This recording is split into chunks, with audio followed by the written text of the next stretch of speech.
What's up everybody, it's your boy. If you're new here, welcome to my channel. If not, welcome back.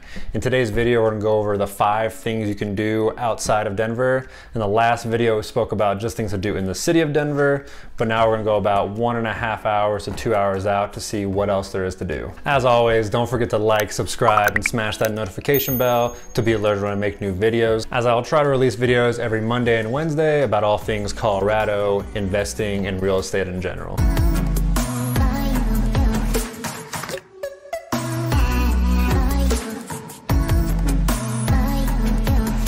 Now before we get into it, as a quick reminder, I am a licensed real estate agent out here in the Denver market. So if you're looking to move here or have any questions about the real estate market, feel free to give me a call, text, or email at the information below, and I'll be happy to help you in any way I can. Now with that out of the way, let's get into it. Now one quick disclaimer about this list, it's gonna depend on when you come out here, whether it's during the summer or the springtime and the snow's melted, or if you come out here during the fall and winter and the mountains are covered with snow.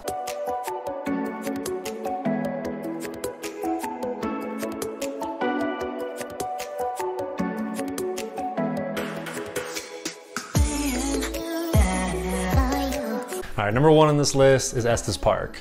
Estes Park is about an hour and a half or so outside of downtown Denver.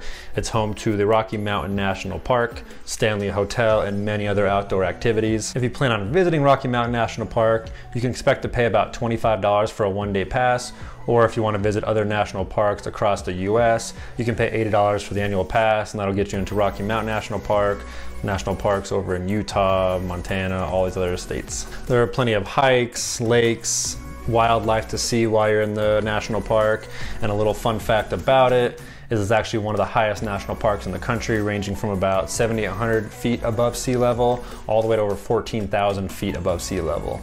So if you're coming here from somewhere that's a little bit lower than that or at sea level, you're gonna wanna make sure you acclimate to the elevation before you go all the way up to those highest points. If you want to check out some of the history of Estes Park, you can go visit the Stanley Hotel, which if you're not familiar with the hotel, it is the hotel that inspired Stephen King's book, The Shining, and subsequent movie. Not by the hair on your chinny chin chin. Here's Johnny. It is a fully functioning hotel, so if you didn't book an Airbnb or some other hotel in Estes Park, you can actually book one of the rooms at this hotel. And much like any small mountain town in Colorado, you can expect all the outdoor activities like hiking, biking, fishing, horseback riding. You can rent ATVs and side-by-sides to go riding. So there's always plenty of things to do around. And if you decide to come during the winter, you can do all the fun activities like snowshoeing and cross-country skiing. And while there's not a ski resort in Estes Park, you can go about an hour south and hit the mountain called Eldora and go skiing and snowboarding there. So really there's plenty of activities to do all the seasons in and around Estes Park. All right, number 2 on our list is you're gonna head about an hour and a half south to Colorado Springs and check out places like Garden of the Gods in Colorado Springs or the Manitou Incline in Manitou Springs. And because these places are about an hour and a half south of Denver, you can expect to make a day trip out of it. So after you either do the Incline or visit Garden of the Gods or do any other hikes around there, you can go into Colorado Springs, visit the breweries, have some lunch, and do whatever you want in the town. Garden of the Gods is a great hiking area with beautiful red rock scenery everywhere. You can see a view of Pikes Peak, and you can ride bikes around there, hike. There are even Segway tours if you're into riding some Segways. And if you really want a challenge, you can go check out the Manitou Incline in Manitou Springs. It is a 1 mile long staircase pretty much up a mountain. You can expect to probably spend about an hour to an hour and a half climbing it, depending on your physical level. And like I said, after you're done doing either the Incline, Garden of the Gods, or any other hikes, there are plenty of breweries and restaurants all around Colorado Springs to check out. So there's plenty of things to do afterwards.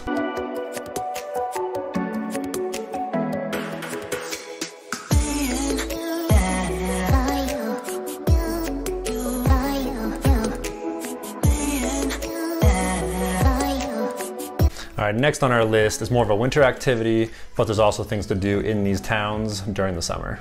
A lot of people already travel from out of state and even out of country to come check out the ski slopes that we have out here. There are 32 total ski slopes in all of Colorado, with about 9 of them or so being 2 hours or less from downtown Denver. You've got Arapahoe Basin, Vail, Winter Park, Copper, Eldora, and then Loveland, Keystone, Breckenridge, and Echo. Now, depending on which mountain you want to go to, at it'll cost you about $80 to $180 for a day pass at one of these resorts, and then about, I'd say, $30 to $50 for renting skis and helmet and all the rest of the equipment. Now, if you're coming from a place like California and you ski and snowboard often, you can do the Icon Pass, which gives you access to Big Bear and Mammoth out in California, and then it gives you access to Eldora, Copper, Winter Park, and Steamboat out here in Colorado. Now, if you're not into the winter activities and don't really want to ski or snowboard, you can still hang out at the bars and have plenty of drinks and food while you wait for everyone else to get off the mountain. Now, if you'd rather come out and visit these towns during summer, such as Breckenridge, Vail, and Keystone, there's also a lot of fun stuff to do during the summertime. You can hike, bike, you can take the gondolas up and down the mountains to get a great view of the entire town and just enjoy the beautiful weather that they have during the summer months. Now, if you're going to these towns to ski, you're going to want to make sure you plan your trip accordingly, because if you come up during, let's say, a Thursday or a Friday, which are usually the busiest times to drive up there, I-70 is our main road to take everyone from Denver to those ski resorts, so it's usually bumper to bumper traffic. It can take hours sometimes, especially if a snowstorm hits and it shuts down I-70. Now, if you're only here for a little bit and you want to go somewhere a little bit closer but still experience the mountains and don't want to travel to either Colorado Springs, Estes Park, or any of those ski resorts or ski resort towns, you can go ride in the foothills and check out places like Evergreen and Blackhawk.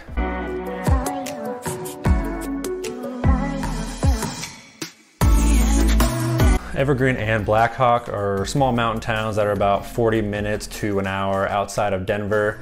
Blackhawk is mainly known for their casinos, so if you want to go gamble and go hang out at a casino, they've got plenty of them up there. They've also got camping spots, hiking, biking, just like the other towns. And there are also old gold mines that you can go tour and check out while you're there.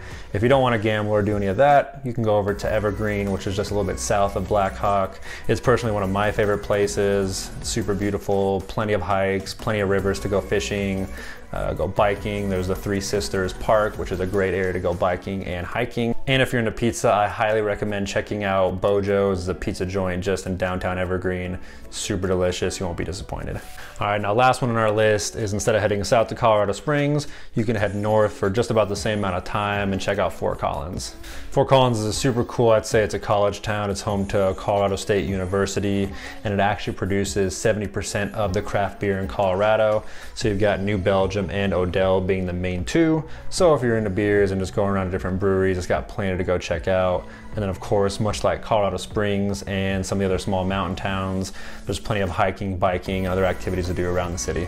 Now, if you couldn't tell by going through this list, Colorado is all about going outside and having fun outdoors and drinking beer. All right, well, that's it. The 5 things you should do and check out when you're out here in Denver, Colorado. If you have any questions or you want me to cover certain topics or places in Denver, feel free to drop a comment below or give me a call, text, or email with the information below, and I'll be happy to help in any way I can, and I'll see you on the next one.